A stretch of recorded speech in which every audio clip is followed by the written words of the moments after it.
Hello students, आज हम exercise 3.4 का क्वेश्चन नंबर सेकंड का थर्ड पार्ट सोल्व करेंगे। प्रीवियस वीडियोस में हम फर्स्ट और सेकंड पार्ट सोल्व कर चुके हैं। स्टेटमेंट पहले समझ लेते हैं। Form the pair of linear equations in the following problems and find their solutions if they exist by the elimination method. हमें कुछ प्रॉब्लम्स हमें फर्स्ट टू फिफ्थ जो पार्ट्स में दी हुई हैं, इन्हीं प्रॉब्लम्स के लिए हमें क्या बनाना है, लीनियर इक्वेशंस का एक पेयर बनाना है और हमें सॉल्यूशन फाइंड करने हैं। अगर एग्जिस्ट करते हैं तो किस मेथड से करने हैं, एलिमिनेशन मेथड से आपको फाइंड करके दिखाने हैं। तो स्टूडेंट, इस एक्सरसाइज में हमने सभी क्वेश्चंस को एलिमिनेशन मेथड से ही सोल्व किया है। हमने फर्स्ट क्वेश्चन को भी एलिमिनेशन मेथड से ही सोल्व किया था, ये आप प्रीवियस वीडियोस में चेक कर सकते हैं। इसमें हम थर्ड पार्ट को सोल्व करेंगे। तो इसकी स्टेटमेंट को हम समझ लेते हैं। The sum of the digit of a 2 digit number is 9। हमें ही दे रखा है कि अगर हम कोई 2 डिजिट का नंबर लेके चलते हैं और उसकी डिजिट्स को अगर सम करते हैं तो वो कितना आता है, 9 के इक्वल आता है। Also 9 times this number is twice the number obtained by reverse the order of the digits. अगर हम इस नंबर का 9 टाइम्स कर देते हैं तो ये किसके इक्वल हो जाता है? अगर हम इस नंबर की डिजिट्स को रिवर्स कर दें और उसका 2 टाइम्स कर दें तो किसके इक्वल हो जाता है? 9 टाइम्स। ओरिजिनल नंबर का 9 टाइम्स कर दें और रिवर्स करके अगर हम उस नंबर का ट्वाइस कर दें तो ये दोनों सिचुएशंस कैसी होती हैं, आपस में इक्वल होती हैं। तो हमें नंबर फाइंड करके दिखाना है। तो इस तरीके से तो आपको मुझे लग रहा है ये स्टेटमेंट कुछ अजीब सी और ऐसी लग रही होगी जो कुछ समझ में ना आने वाली हो, लेकिन जब इसकी सिचुएशन को स्टेप बाय स्टेप समझेंगे तो ये बिल्कुल क्लियर हो जाएगी। तो इसको अब हम कर लेते हैं। यहाँ पे इसकी इक्वेशंस बनाते हैं सबसे पहले। तो अगर हमें यूनिट प्लेस, क्योंकि जब हम किसी नंबर की बात करते हैं, जैसे मान लीजिए आपने यहाँ पे एक नंबर लिख लिया, तो इसमें आपका ये यूनिट प्लेस हो गया और ये आपका 2 डिजिट का नंबर है, तो ये क्या हो गया, आपका 10th प्लेस डिजिट हो गई। तो आपको सबसे पहले यही लेना पड़ेगा। तो लेट आपने यूनिट प्लेस डिजिट अपनी ले ली, क्योंकि 2 डिजिट का नंबर है तो आपको दो ये यूनिट प्लेस और 10th प्लेस लेना पड़ता है। तो ये आपकी हो गई यूनिट प्लेस डिजिट। फिर आप क्या लेके चलोगे स्टूडेंट, 10th प्लेस डिजिट। तो ये तो आपने ले लिया अपने, क्योंकि आपको दिया नहीं हुआ, आपको नंबर बनाना है तो 2 डिजिट्स आपको चाहिए। तो हमने क्या किया, इसको लिख लिया। और फिर आप क्या लिख लेंगे, अपनी 10th प्लेस डिजिट को भी लिख लेंगे।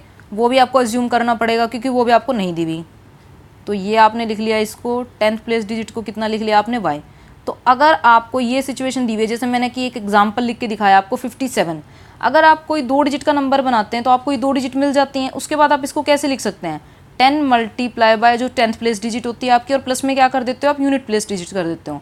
मतलब किसी नंबर को बनाने के लिए जो आपका ये ओरिजिनल नंबर, मान लीजिए मैंने जो XY लिए अपने डिजिट के अंदर, इसके अंदर अगर आपको नंबर बनाना पड़ता है तो आपकी डिजिट किस तरीके से बनती है, ये मैंने एक एग्जाम्पल लिखा है। तो आप क्या करते हो, 10 से मल्टीप्लाई किसको करते हो, जो आपकी 10th प्लेस डिजिट है, जो कि आपने यहाँ पे देखा, यानी कि आपने 5 से मल्टीप्लाई किया, और प्लस में क्या कर देते हो, आपकी यूनिट प्लेस डिजिट, जो कि आपका क्या है, 7 है। तो यहाँ पे आपको कितना दे रखा है, वो यूनिट प्लेस पे x दे रखा है। तो ये आपने लिखा 10y, प्लस में आ जाता है आपका यहाँ से x।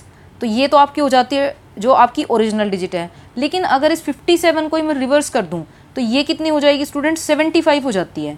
75 होती है तो आपकी डिजिट्स का ऑर्डर चेंज हो जाता है, 10 मल्टीप्लाई बाय 7 आ जाता है और प्लस में क्या आ जाता है, 5।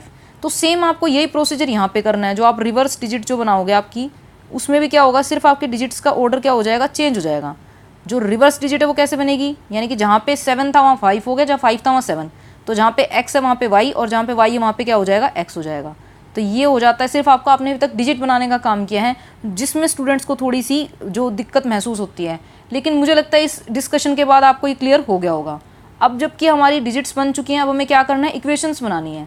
तो आपकी जो स्टेटमेंट थी, हमें अकॉर्डिंग टू क्वेश्चन चलना है। इसके अंदर आपको क्या करके दिखाना है कि अगर आप डिजिट्स का सम करते हो तो आपका किसके इक्वल आता है, 9 के। और आपकी डिजिट्स थी क्या, एक तो आपने यूनिट प्लेस डिजिट ली थी और एक आपने 10th प्लेस डिजिट ली थी। तो दोनों का जब आप सम करते हो, यानी कि x प्लस वाई करते हो, तो आपका किसके इक्वल आता है, 9 के इक्वल आता है। मान लीजिए आपने 35 लिखा, तो ये आपकी 10th प्लेस डिजिट है, ये आपकी यूनिट प्लेस डिजिट है और ये आपकी 10th प्लेस डिजिट है। लेकिन इन दोनों को जब ऐड करते हैं तो इनका सम कितना आता है, 8 आता है। इसी तरीके से अगर आप XY लेके चले हो, क्योंकि आपको यहाँ पे दी नहीं हुई है, तो इन दोनों का सम करके लिखेंगे तो भी कितना आएगा आपका, जो आपको गिवन है, यानी कि x plus Y is equals to 9। तो ये तो हो गई आपकी फर्स्ट इक्वेशन। फिर आपको दिया हुआ है कि अगर ओरिजिनल डिजिट जो कि आप निकाल चुके हो, 10y प्लस x थी आपकी, जो आपने सिचुएशन बनाई थी, अगर उसका हम 9 टाइम्स कर देते हैं, वो किसके इक्वल हो जाता है, ट्वाइस हो जाता है। जब हम डिजिट्स को क्या करते हैं, रिवर्स कर देते हैं।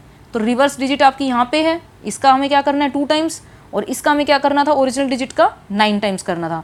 तो अब मुझे लगता है आपको स्टेटमेंट जो आपको बड़ी सी लग रही थी कि आल्सो 9 टाइम्स दिस नंबर, यानी कि ओरिजिनल नंबर का अगर हम 9 टाइम्स कर दें तो किसका ट्वाइस हो जाता है, अगर हम डिजिट्स के ऑर्डर को रिवर्स कर देते हैं और उसका क्या कर देते हैं, दुगना कर देते हैं, तो ये आपस में क्या हो जाते हैं, इक्वल हो जाती है। ये वाली जो सिचुएशन आपकी, ये जो सिचुएशन दी हुई है, तो हमें नंबर फाइंड करके दिखाना है।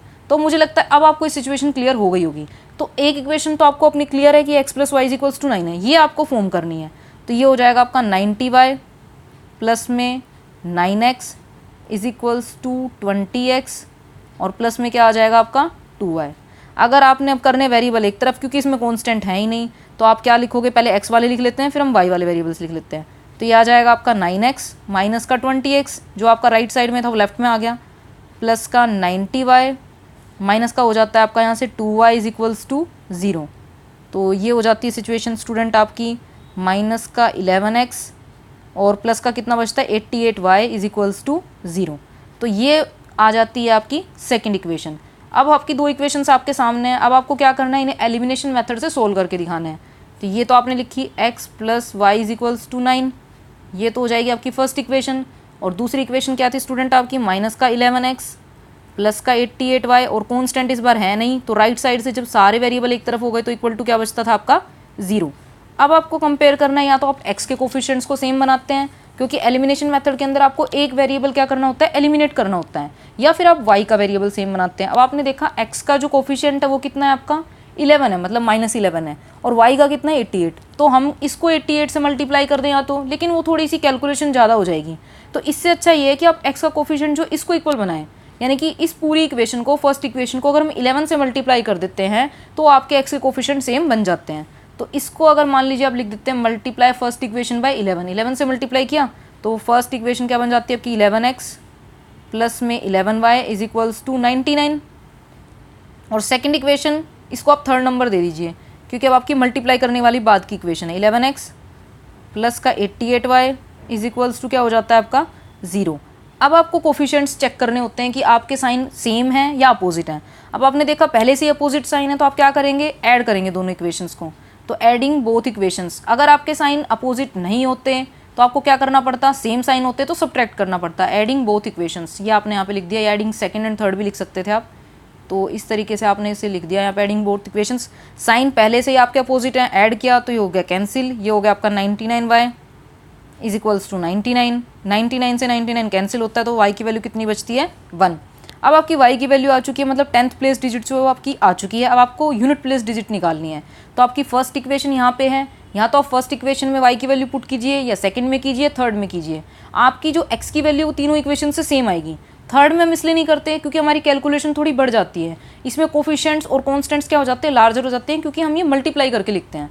तो हमने फर्स्ट इक्वेशन में अपनी वैल्यू पुट की, चाहे तो आप सेकंड में भी कर सकते थे, ये मैटर नहीं करता, आप किसी में भी करेंगे y की वैल्यू सेम आएगी। तो x + 1 = 9। तो x की वैल्यू कितनी आती है, 9 - 1 करते हैं तो कितना बचता है आपका 8। अब आपकी ये सिचुएशन भी आ चुकी है कि x की वैल्यू 8 है और y की वैल्यू कितनी आ गई है स्टूडेंट आपकी 1। तो अब आप क्या बना के दिखाएंगे, अपनी डिजिट, जो डिजिट थी उसको आपने कैसे लिखा था कि आपने क्या किया था, 10 को मल्टीप्लाई किया था किससे, 10th प्लेस डिजिट से, और आपने प्लस किस में करके दिखाया था, यूनिट प्लेस में। तो 10y + x लिख के चले। y की वैल्यू स्टूडेंट आपकी कितनी आई थी यहाँ पे 1, और x की वैल्यू कितनी आई थी आपकी यहाँ से 8। तो 10 × 1 = 10 और प्लस में 8 करेंगे तो कितना हो जाएगा स्टूडेंट आपका 18। ये तो आई आपकी ओरिजिनल डिजिट। लेकिन अगर आप डिजिट को रिवर्स करके बनाते हो, रिवर्स करके अगर आप बनाते तो रिवर्स करके क्या होता, आपका जो 10th है, 10th प्लेस है वो यूनिट प्लेस की जगह पे, यूनिट प्लेस है वो 10th प्लेस की जगह पे, तो रिवर्स डिजिट आपकी कितनी बन जाती 81। तो आपको ओरिजिनल डिजिट का अगर आंसर देना तो आपका कितना आ जाएगा 18 आंसर होगा। ये अगर आपको रिवर्स पूछा जाता है तो आप ये लिख सकते हैं। और एक बात स्टूडेंट की, अगर आपको अपने इक्वेशंस के जो मतलब हैं कि आप चाहते हैं कि आपके सॉल्यूशंस एग्जैक्ट निकले हैं, फाइंड हुए हैं कि नहीं, उसके लिए आप क्या कर सकते हैं, अपनी वेरिफिकेशन कर सकते हैं। अगर एग्जाम में आपसे वेरिफिकेशन करने के लिए बोला जाता है तो आप जरूर करेंगे, अदरवाइज ओनली रफ में आप चेक करके जरूर देख सकते हैं कि आपके जो सॉल्यूशंस है वो एग्जैक्ट निकले हैं या नहीं फाइंड हुए हैं। तो 11x प्लस में दूसरी इक्वेशन थी आपकी 88y = 0। तो आप फर्स्ट इक्वेशन के अंदर अगर x की वैल्यू जो कि आपकी यहाँ पुट करते हैं तो कितनी थी आपकी 8 आई थी, और प्लस में अगर y की वैल्यू 1 करते हैं तो कितना बचता है आपका 9। तो फर्स्ट इक्वेशन वेरीफाई हो गई। ऐसे ही सेकंड के अंदर आप क्या करते हैं, 11 x को मल्टीप्लाई किससे करना है स्टूडेंट, सॉरी x की वैल्यू स्टूडेंट कितनी थी आपकी 8 थी, और 88 यहाँ से आया था आपका, और y की वैल्यू कितनी आई थी आपकी 1 आई थी। तो ये कितना हो जाएगा, माइनस का 88 और प्लस का 88, ये दोनों आपके हो जाते हैं कैंसिल, इक्वल टू कितना बचता है 0। इसका मतलब राइट हैंड साइड आपकी किसके इक्वल है 0 के, यानी कि दोनों ही इक्वेशन अगर आपकी वेरीफाई हो जाती हैं इसका मतलब आपका सॉल्यूशन एग्जैक्ट निकला है।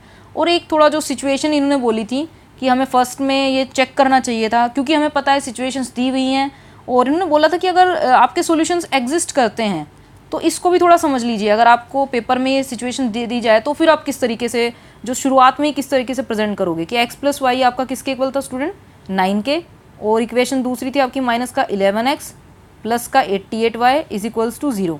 तो ये काम आपको स्टार्टिंग में कर देना चाहिए अगर आपसे पूछा जाता है इफ़ दे एग्जिस्ट। मैंने इसको सोल्व कर दिया, लेकिन अगर एग्जाम में भी आपसे पूछा जाता है कि सॉल्यूशन एग्जिस्ट करते हैं तब आप एलिमिनेशन मेथड से करिए। तो इसको आप किस तरीके से करके दिखाएंगे कि x का कोफिशिएंट यहाँ पे कितना है, 1 है। आपको अगर मेरी प्रीवियस वीडियोज़ आप चेक करते हैं जिसमें मैंने ग्राफिकल मेथड्स पढ़ा था, उसके अंदर हमने 3 सिचुएशन पढ़ी थी कि आप कोफिशिएंट चेक करते हैं a1/a2 जो कि आपके x के कोफिशिएंट हैं, b1/b2 और आपका तीसरा कोफिशिएंट होता था c1/c2। तो ये तीनों ही आपको चेक करने होते थे। a1/a2 की वैल्यू कितनी आएगी आपकी 1 और अपॉन में माइनस का 11 है। b1/b2 कितना आएगा 1 अपॉन में 88 है। तो यहाँ से आपने देखा कि a1 अपॉन में a2 b1 अपॉन में b2 के इक्वल नहीं है, यानी कि a1/a2 is not equal to b1/b2, यानी कि दोनों सिचुएशंस अगर आपस में इक्वल नहीं होती थी तो आपका क्या निकलता था, एग्जैक्टली 1 सॉल्यूशन एग्जिस्ट करता है। इस केस में हम c1 c2 इसलिए चेक नहीं करते, इसको जो c1 अपॉन में c2 इसलिए चेक नहीं करते कि अगर आपकी पहले ही 2 पेयर इक्वल ना आए तो वहीं से आपका एग्जैक्टली 1 सॉल्यूशन की कंडीशन बन जाती है। लेकिन अगर आपके दोनों a1/a2 और b1/b2 अगर इक्वल आ जाते हैं तो उस केस में आपको c1 अपॉन में c2 भी चेक करके देखना पड़ता है। तो स्टूडेंट मुझे लगता है आपको ये क्वेश्चन समझ में आ गया होगा। आने वाली वीडियोज़ में हम इसके नेक्स्ट पार्ट्स को सोल्व करेंगे। थैंक्स।